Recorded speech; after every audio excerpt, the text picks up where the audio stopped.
realities ng buhay abroad na hindi mo makikita sa social media.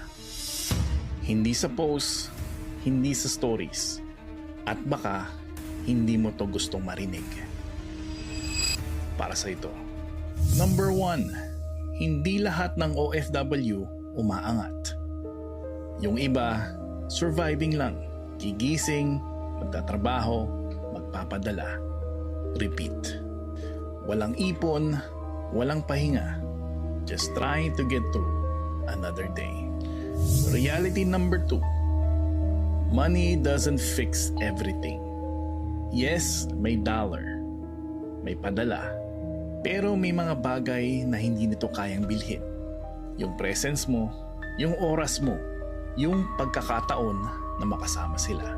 At kahit gaano kalaki ang kita mo, may kulang pa rin. Pero ito ang reality na pinakamahirap tanggapin. Number 3.